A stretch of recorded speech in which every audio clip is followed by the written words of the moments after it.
Guys, ku bantu bariko bakora ama video n'ama-comment ngo leta y'u Burundi ngo isubasha kuja gukura umuntu ngo mu gihugu cose ngo nawe bari umwenegihugu wacu, nagomba ndakwereke ugende urabe kuri internet, ndiko ndakora video kuri iki ndende, ariko ubu urarondera Emmanuel Macron na Brigitte Macron umugore wiwe bari kusuwinga, bari kuburanya umu-youtuber w'umunyamerika yitwa Candace Owen w'umwiraburekazi.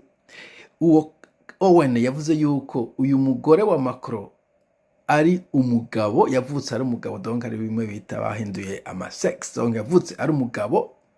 Nta kintu na kimwe Ubufaransa bwashobora gukora kirengeye icundi munyamerika ari gukora, no kuvuga defamation suit, kumujana muri court agashinga urubanza. Candace Owen aracari libre, aguma avuga vya bindi ati nibaze tuburane.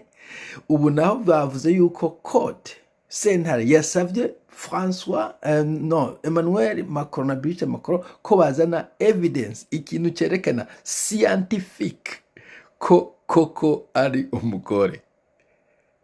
Ni perezida w'Ubufaransa n'umugore wiwe, ntabwo ari perezida wa Congo canke wa sepa wa Madagascar. French president n'umugore wiwe. Kandi Candace Owen yavuze nk'inshuro 40 nico tumaze ati ni harassment, sinubanga yavuze rimwe gusa, kandi aguma yensisa ati n'umugabo, niba ari umugore nazane evidence. Umugabo ari libre, donc wimve nimba perezida w'Ubufaransa aba force kuja kuzana evidence scientifique ko umugore wiwe ari umugore indeed.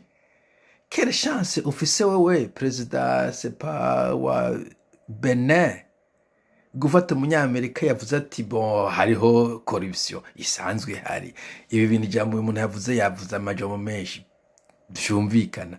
Ufise chance yabwenda ngo Amerika ngo duhuye umuntu umujana niba ufise icyo umuburanya ko ja muri cote, muri Connecticut, sepa muri Arizona, muri Mississippi, hanyuma uzana ibirego, uzana evidence, turabo ko bigenda tumucira urubanza. He's an American citizen for goodness sake. Hano ntidukoresha ibintu vy'ama-thugs n'ibintu vya terrorism n'ibintu vyo So mugenda munabiyo case ndayivuze kubera it's very important ku educational, ni ikintu cyo kwigira ko tibo niba president mu Faransa umuntu ashaka kuvuga ngo umugore we n'umugabo, mugana ntafite ubasha na bukeyi bwo kugira ikintu akoze akajiba cyo kimwe n'undi muntu asanzwe ati genda ushingisha urubanza.